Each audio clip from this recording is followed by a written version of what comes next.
for the submission. I think one of my best attributes is my cardio for sure. You know, put the pressure on the whole time. That's about it, yeah.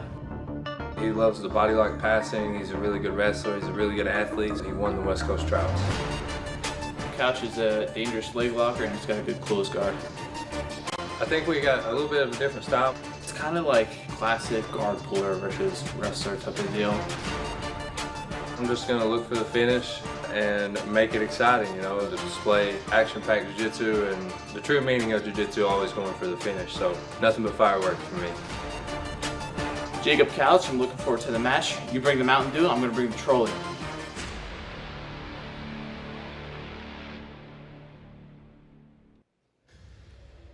And this is the first bout of our main card in the middleweight division with a 15-minute time limit. Wearing the blue, training out of Austin, Texas, and representing B-Team, Jacob J-Rod Rodriguez. The ADCC West Coast Trials winner, Jay Rodriguez, competing out of the B team in Austin, Texas. And man, he had one of the best matches in Who's Number One history just a couple of weeks ago, Chase. Oh yeah, that battle of Giancarlo Pedoni was something to see, easily on the short list of match of the year. It's been a heck of a 2022 for J-Rod as he looks ahead to ADCC World Championships in just a few weeks here. This is his one last shot at making a huge impact on his division and putting the fear in his opponents.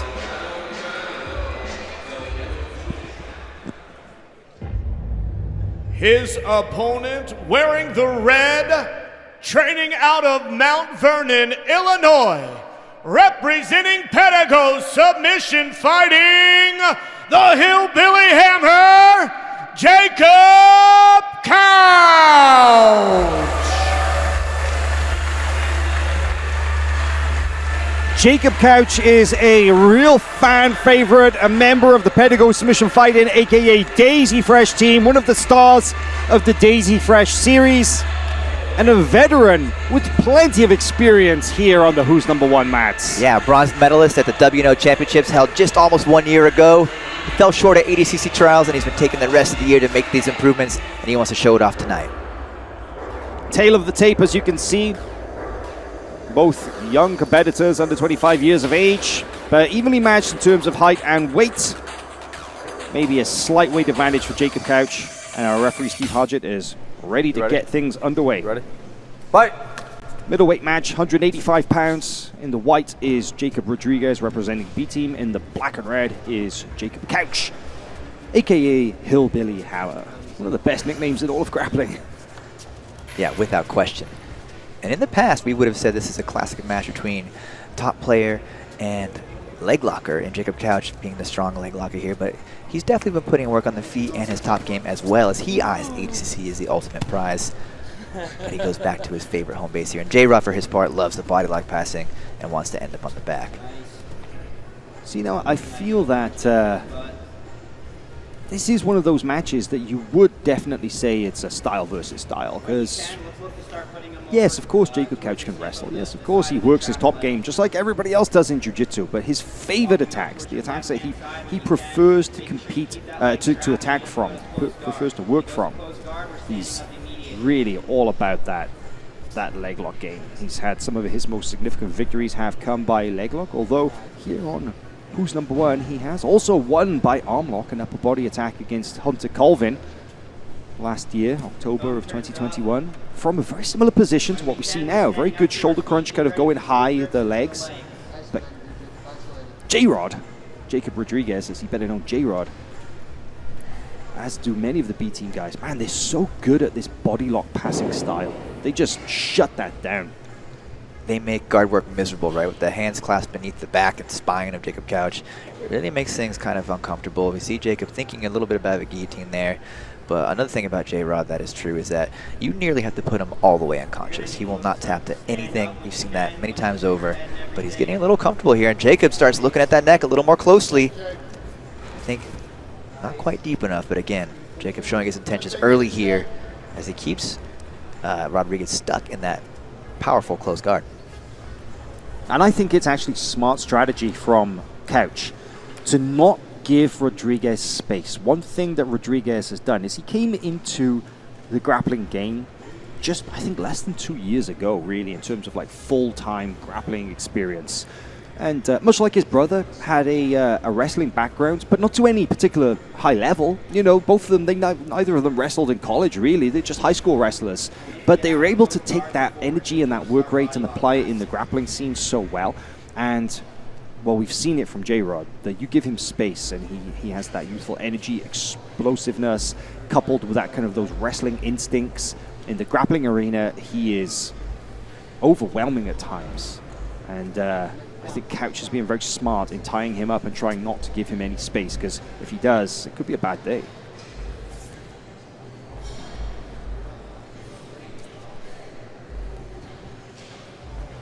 Jacob Rodriguez has had a total of 8 matches on the Who's Number One mats. J-Rod, on the other hand, had one a couple of weeks ago, a 15-minute decision loss to Giancarlo Bodoni, and as you mentioned, a possible Fight of the Year contender, and one match, closed-door match in the early elimination phase of Who's Next, the reality show, the series that we had on Flow Grappling. It's good to see these emerging professionals here on the Who's Number One stage, because I think J-Rod made such a statement at the ADCC trials. People are very... Look at this Kimura attack here from Couch. He's got a decent connection to that arm. What do you think, Chase? Something here? A little hard to say, but the primary battle for Couch has been to separate this body-lock pass, and right there nearly got the extension away from the hip to create a little more control. But right now he's really shutting down the offense of J-Rod. J-Rod is unable to really get anything going, and Jacob has to separate those hands, which he's done quite nicely here. You can see in the background, you can see that Heath Pedigo, the Pedigo Submission Fighting coach and founder, in the corner of Jacob Couch, in the corner of J-Rod, Nicky Ryan, and Craig Jones. Oh, look at this Kimura attack here. Kimura attack from Couch. Reverses position now into the mount. That was a decent crank on that arm. So he swept J-Rod now. He's in the control position, but that submission attack is potentially still active. 100%. J-Rod is certainly not out of danger here. This is a tough spot to be in, with Couch applying all of his weight now. Also applying what looks to be a body triangle. This is very tight. Yeah, this is a tough position to get out of, because should J-Rod try to hip bump and escape, it could give Couch the space he needs to get that arm lock, and we make a submission here. He had full extension on that arm right here. This is a very perilous position for Jacob Rodriguez. Of course, the judges' favor, no doubt at all that Jacob Couch gets the judges' favor. This sweep into the mount of this active submission attack here.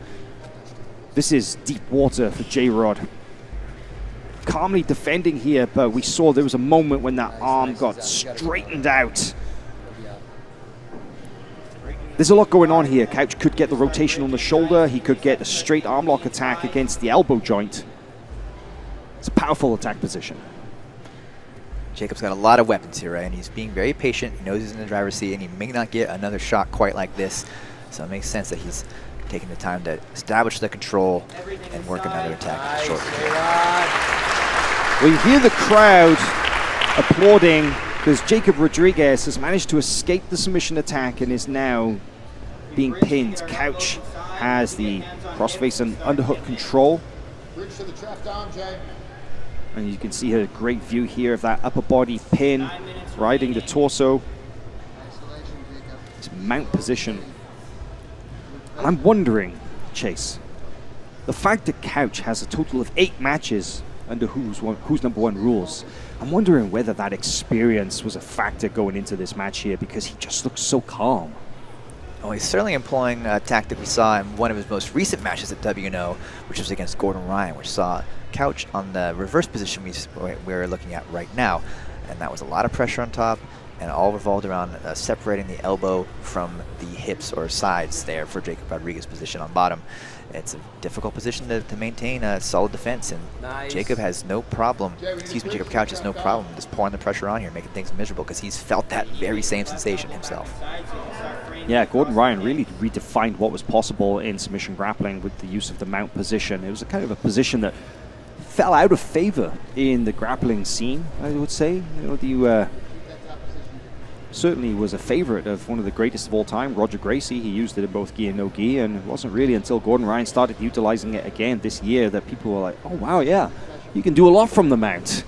I think Jacob Couch has maybe taken some inspiration from that, including his match against Gordon Ryan here in Frisco, Texas in March of this year. He felt firsthand just how effective that mount position could be.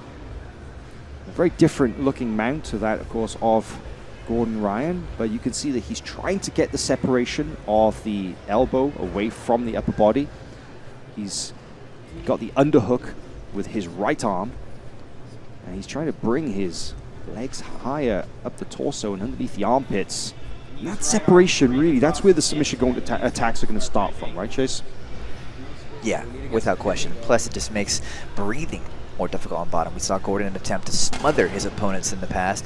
Giancarlo, his teammate, was able to pull that off in another competition very recently.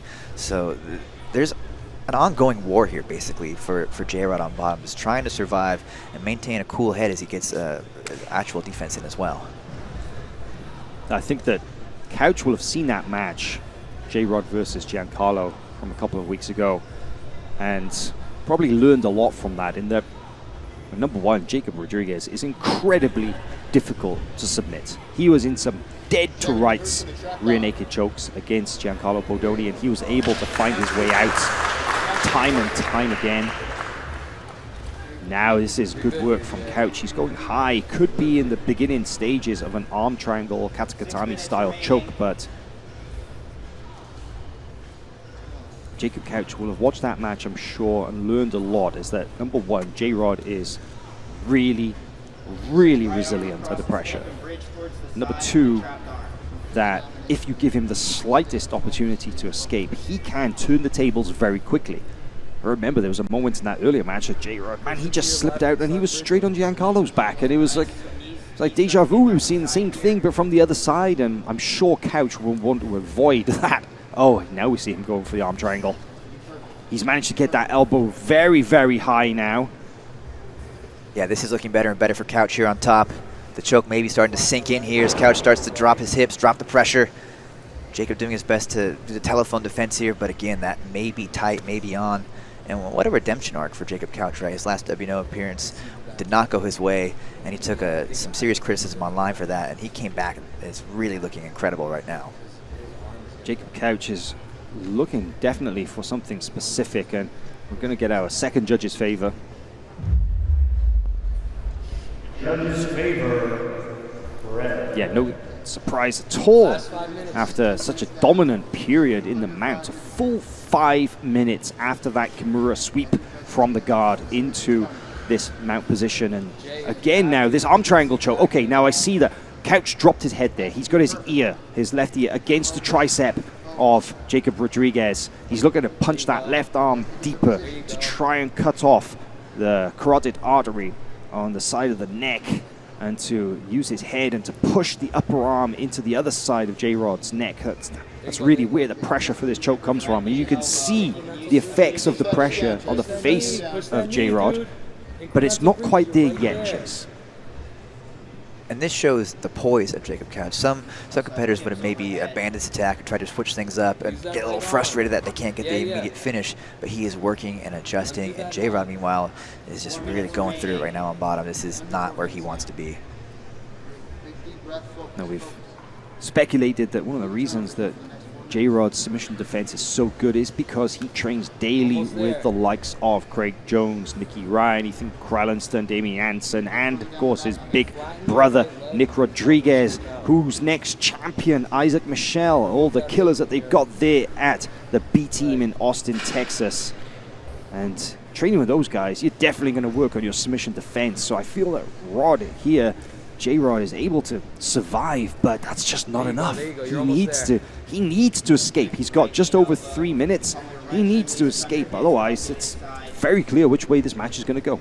Well, I think J-Rod's moving with as much urgency as he can without giving anything away. Right now he's not in a spot where you want to explode and be a little reckless with your actions.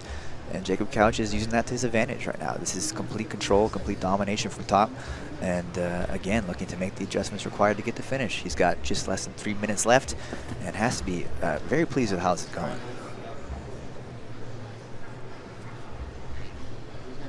Very, very tight control there from You got 3 Couch. minutes, Hasn't Jay. really lost an inch throughout the last 7 minutes or more. And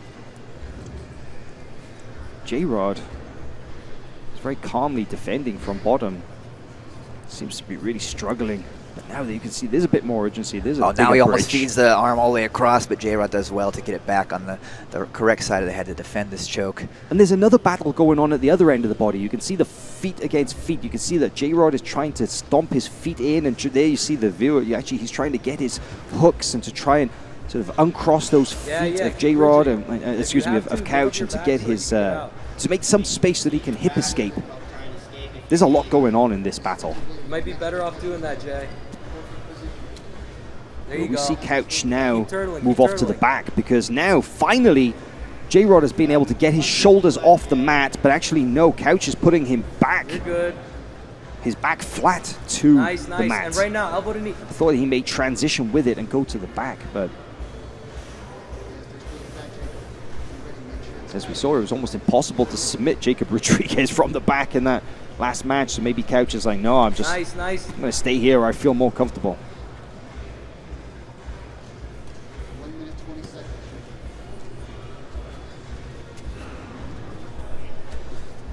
Right there, yeah. And there we see Jacob for the first time briefly release a look at that attack, and now he's grinding his way right back into it. Man, Couch is going face first into that defense, trying to combat the hand fighting there of Jay Rodriguez. And Jay's, even going for a little bit of a smother there across the face, hand across the mouth, impede the breathing. And now is on the back. Body triangle on. Less than a minute left, 50 seconds here. And J-Rod, to his credit, gets out of a very dire situation. His back defense we know is incredible. That's what we saw a lot of in his match with Giancarlo. But still, frying pan into the fire? Frying pan into the fire. There's not a lot of time left. You're right that Jacob Rodriguez's back defense, phenomenal in the face of a fellow ADCC Trials winner, Giancarlo Bodoni. Will Couch have any success from this position? There we go. The hand fighting is really crucial here in this position. They're right on the safety area now, right on the edge of bounds, and they go back into this mount position. Might be safer to put them back into the center of the mat here as they settle down, and Couch is on top once again. But the clock will run down. Just seconds remaining. Time. Well, they will be back in a moment with the official decision, but I think it's clear, we can call it right now. Jacob Couch definitely took the win in that match. I think the official decision is merely a formality in this case. Very one-sided match and a very strong performance from Jacob Couch. Yeah, really outstanding work there from the Hillbilly Hammer. Let's take a look at some of the best moments from that match as we saw complete domination from the Daisy Fresh athlete here. Jacob Couch took the mat here, and man, it was relentless. I mean, there's nothing else to say. We opened up with a guard pull and then immediately started chasing the neck, making things, it was a little casual of a start for J-Rod. He's very confident in his defense. I really That want to showed see early. this Kimura. Here it is. We'll see the Kimura attack right here. Just ripped it on. Absolutely ragged on that Kimura attack. Swept Rodriguez with it and maintained just pure control, just dominance from that moment on. Didn't give up anything. Was looking for a variety of submission attacks, including the arm triangle from the top. And as we said, no real question at all as to who earned that victory. There is ADCC World Championships organizer Mo Jassem congratulating Couch at the corner. But now over to our announcer for the official decision. And after 15 minutes, the judges have made the decision. Your winner, by unanimous decision, representing Pedigo Submission Fighting, the Hillbilly Hammer, Jacob Couch. Yeah, absolutely dominant performance, really. Not much more you can say about a match as one-sided as that, other than the fact that I would also describe it as somewhat surprising. Yeah, Jacob Couch, like we said in the beginning of that match, you think of as a leg locker, 0 leg lock attacks in that matchup, just top game domination. Well done to the Hillbilly Hammer. Well, we'll pass it over to Kendall Rusing for a conversation with our winner, a very happy, a very jubilant looking Jacob Hillbilly Hammer Couch. All right, we are here with the Hillbilly Hammer. Congratulations. Okay, so those of you guys who do not know, last September is really when Jacob Couch made a big, big name for himself here on the Who's Number One stage. And then it was a crazy ride since then. We had ADCC trials, East Coast and West Coast. Wasn't the performance that you wanted. And now coming in, dominantly beating someone who's going to ADCC. Tell us a little bit about your career, what your thoughts are, and what's next. Do I hold it? I hold it. Okay, all right. You can hold it too. Okay. Okay, you hold it. You got it. Oh shoot, I'm flustered right now. You know, West Coast, I was the #1 seed going in, and that's kind of, yeah, I took it a little for granted, you know, being told you're going to win, expecting to win. It will add the pressure if you allow it, and I didn't have the best performance, and it absolutely crushed my soul. It tore me apart, not winning that trials, because I had high hopes for myself, and I wanted to, you know,